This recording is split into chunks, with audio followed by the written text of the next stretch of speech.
Okay, well, this is probably a video you won't want to watch unless you are the YouTube person Shilorenovation, or Ken, to give him his actual name. He's made a comment to me on a video of mine, which I actually watched last night as I read the comment. You know, it's quite a good video. It's called The Noah's Ark of Total Bullshit, and it's quite good actually. It's a video I recorded last year. I looked back at it and I thought there's some quite interesting arguments that I'd forgotten that I'd made in it. But anyway, he left a comment there, a series of comments, and I responded to one of the comments, and he's sent me a comment back, but on my YouTube channel, not on the video, and I wanted to make a response to him, and I thought, well, I'll write it out, but I've already made a couple of large forum responses elsewhere, and I just couldn't be asked to type it out, and I thought I might just do it as a video, a kind of throwaway video that'll only be up a few days, and then I'll get rid of it. So I thought I could send him a private video, and I thought, no, bollocks to it, because it kind of fits in with this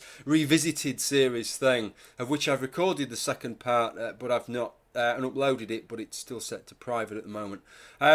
So it kind of ties in with that, but this isn't part of that series. But let me read you what the thing was about, and then we'll get on to the comment that he'd made. Because part of what I talked in this video was about the amount of rainfall that would have to fall to cover Mount Everest, and it works out at about 30 feet per hour every hour. If Mount Everest was as high as it was, and if it was all rainfall, if it was waters from the deep, well, then obviously you need so much waters from the deep. So I kind of tried to do a best case scenario in the video, and said that maybe Mount Everest was only half as high as it was at the time of the flood, and that half of what remained was rainfall. You'd still need 7.5 feet a fucking hour, and half of it was waters from the deep, of which you'd still need another 7.5 feet an hour. So that's kind of where it was at, and showed that the amount of sort of tectonic activity, this was the point that I was making, to then bring Everest up another 15,000 fucking feet over the space of a couple of thousand years before better records began, and we definitely know about these things, is absolutely outrageous. The amount of tectonic activity, the amount of earthquakes, the amount of volcanoes. One thing I didn't mention in the video, of course, would be the impact on the Atlantic Ridge. We have a kind of chronological date, don't we, that maps in the Earth's magnetic field with the expansion of the mid-Atlantic Ridge, and that we can see how that all pans out. The Earth's magnetic field would have had to be flip-flopping in some kind of way that I can only imagine that we would not be shielded by cosmic rays. The amount of flip-flopping, it would have to be flip-flopping on a sort of daily basis, pretty much, the North and South Poles, and yet seemingly we're not given any other reason to suspect that happened. But this is what he said, right, to get round this thing. What he said was, the Bible says that, this was a comment on the video, the Bible says that after the flood the mountains arose. The fact of the matter is that if you levelled all of the continents filling in the oceans, water would cover our planet. That is correct. God supernaturally raised the mountains. That was his point. God supernaturally raised the mountains. Do you have a problem with the supernatural? Well, I responded to him that if you're going to go down that line of reasoning, that you can justify anything, and that he might as well have said that the earth was created 5 minutes ago with all of our memories intact, if you're going to go along those lines of reasoning. But one of the points, right now I'm addressing Shilorenovation. Now, one of the points of Noahide apologetics, Diluvian apologetics, whatever you want to call it, is to try and justify the flood from a non-supernatural perspective. Sure, the rain and the waters from the deep have a certain supernatural perspective, but it's still God acting through natural means, isn't it? If you're going to invoke supernatural agency to explain any bit that gets a little bit inconvenient, why fucking bother with any of it?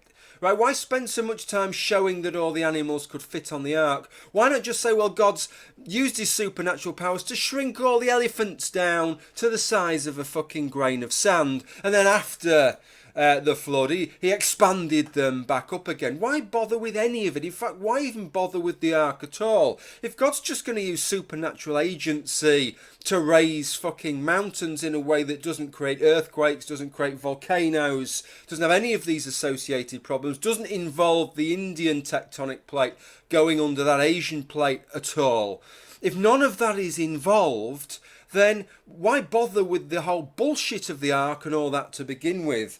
Why not just put a cocoon around the animals you want to save, go blip, kill all the other animals, the poor fucking innocent animals, I point out, that haven't done anything wrong. This was supposed to be man's sin that was being punished here, and yet the animals suffer just as much as men do. And of course the innocents, the little children and the babies, suffer. It's a terrible act of genocide that achieved absolutely fuck all. In terms of dealing with sin, of course, as soon as Noah had got off the boat, he was planting grapes and getting pissed. Within a few generations, his descendants had turned to other gods. It was a total and utter fuck-up on God's part, to be quite honest, if this story is actually true. So if he's going to have a fuck-up, maybe he could have done it a little bit better. Maybe God thinks, fucking hell, with hindsight, why did I crap on about all this building and art bollocks? Maybe I should have just used supernatural powers right across the board, and maybe change the way that human beings think to make them slightly less sinful. There's an idea for you, God, if you're watching this video, since it's one that doesn't seem to be able to occur to you.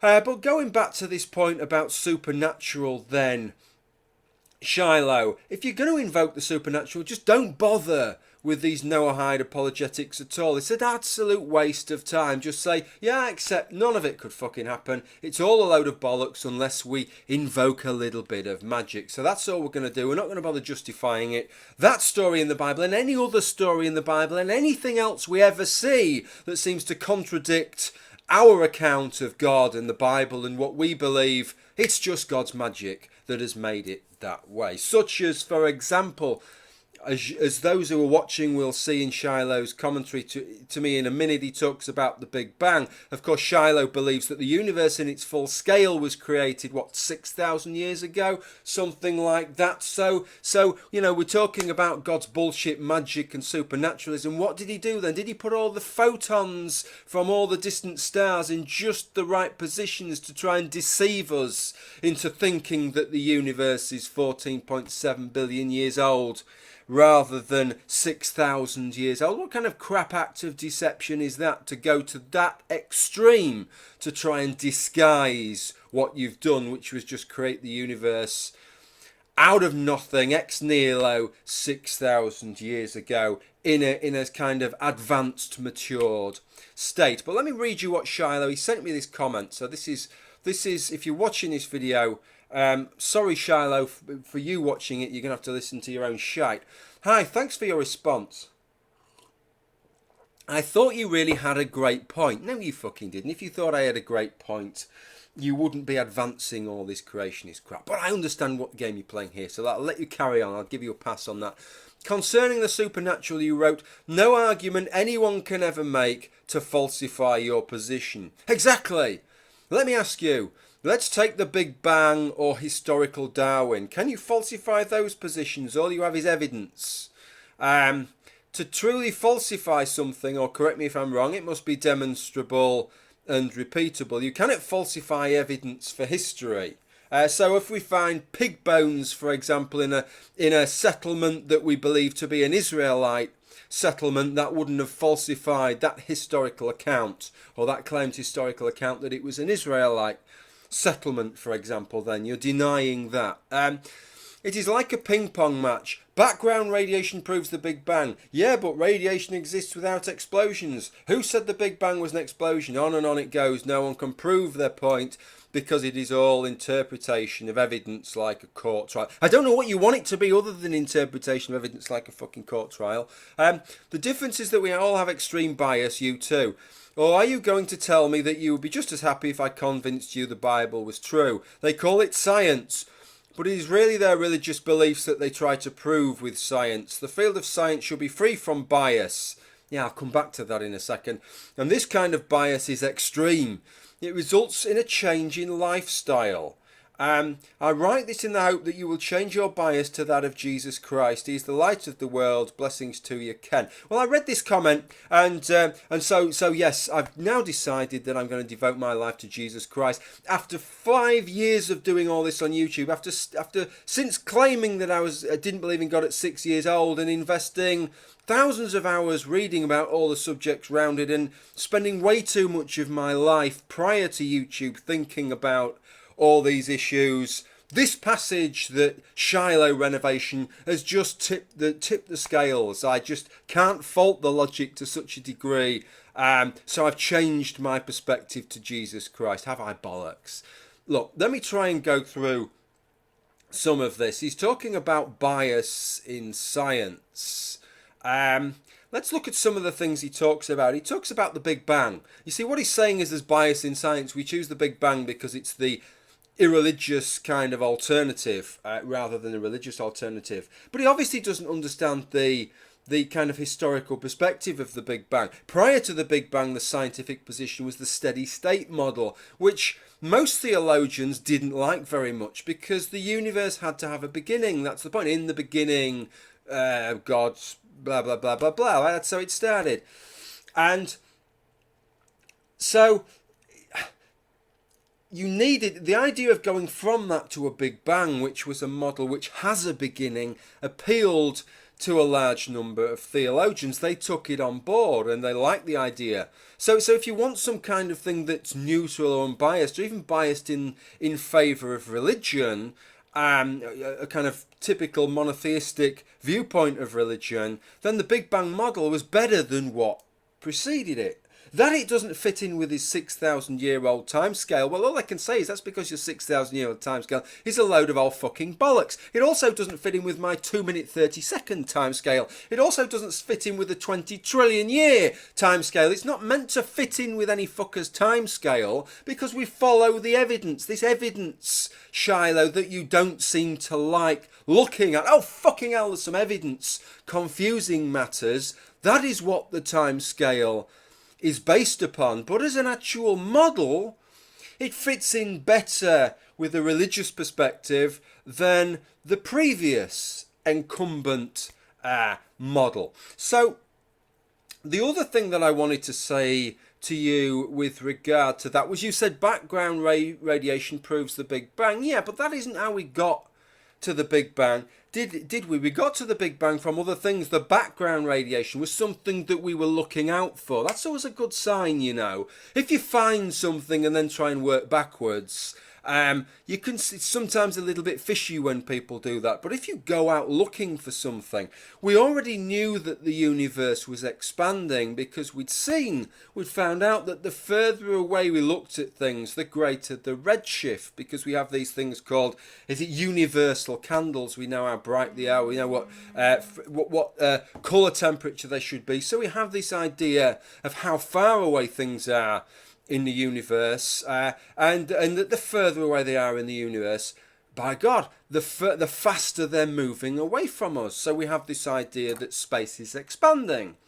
And then we had this idea, we started to formulate a model, and part of the model would be that there would be this, it'd be suffused with radiation, that not all of the radiation, the energy would condense into matter, and that some of it would form this background radiation. And as the universe expanded, it would become lower and lower frequency, lower and lower energy, and we'd find it as this background radiation. And then we found the background radiation, and the background radiation actually had the right amount of kind of lumpiness that we would need to give us some structure to the universe. If it was entirely smooth, it would be a problem. If it had been too lumpy, it would be a problem. So I think that's a bit of a fucking result. I accept that you don't think that's a bit of a result, but you're putting the cart before the horse to try and suggest that the Big Bang is based on background radiation, because that's really not the case. The other thing you talk about is, let's take the historical Darwin. I don't know what you meant by that. The historical Darwin is a person.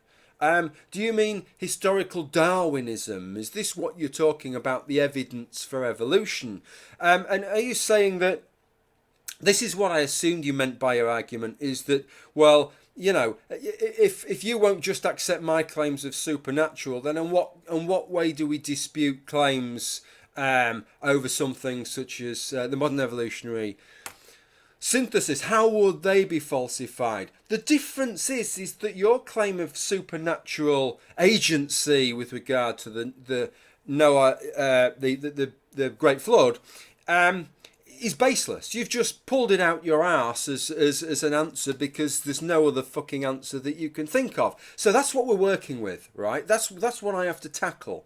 If you want to tackle the modern evolutionary synthesis, you've got to tackle the entire bolus of evidence, which you would think is fossils, wouldn't you? Because I know that's how creationists think, it's fossils. But it isn't. Most of the best evidence now is genetic evidence. It's unitary pseudogenes, it's endogenous retroviruses, it's synonymous substitutions, and the distribution of these things over species that we already believed to be linked before, and those distributions back up those links fantastically.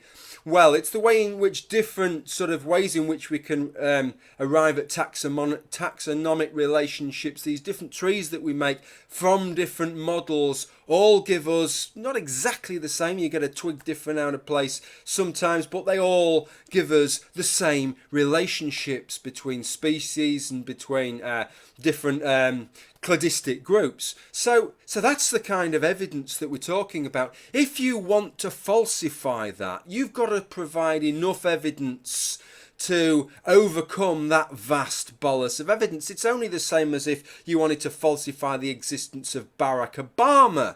Barack Obama doesn't exist in a vacuum. I'm going to want more than just one piece of evidence that Barack Obama doesn't exist. If you just take me on a guided tour of the White House one day and he isn't there, that's not really going to be enough for me. You've got to overcome all the evidence that Barack Obama exists. Of course, you might be able to come up with some defeater, some argument that on its own is great enough to show that Barack Obama doesn't exist. Perhaps you would show me that actually the entire universe is an illusion. If you could show me that, and then you were talking about Barack Obama's existence as a material existence rather than some kind of other existence, then I'd say, okay, I accept that Barack Obama doesn't materially exist because nothing materially exists. Now, if you could come up with a defeater for evolution in the same way, then that would counteract all the evidence for evolution. But nobody's managed to do that. And you're not giving me any kind of... When I look at some of the comments that you've exchanged with people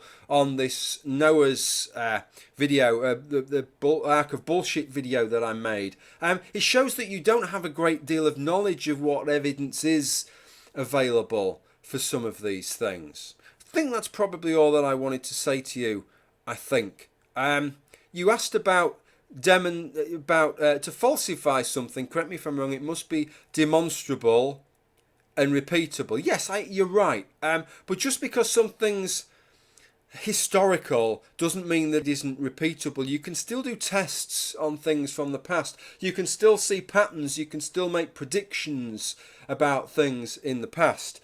Such as, for example, if we know in what strata, and we can radio date strata and work out what strata certain events were happening in the evolutionary past, then we can make predictions and start to look for other fossils. For example, the Tiktaalik fossil that showed the emergence of amphibians, tetrapods from fish, a fantastic fossil find. That was predicted what band of rocks that would be in and what environment, where to go looking for that fossil, right? So that's the kind of predictions that you can make, even though you're talking about things that are historical, not evolution that you're conducting in some kind of test tube in the laboratory. And I know that you have some problems with that. I don't know if I can find your remark here.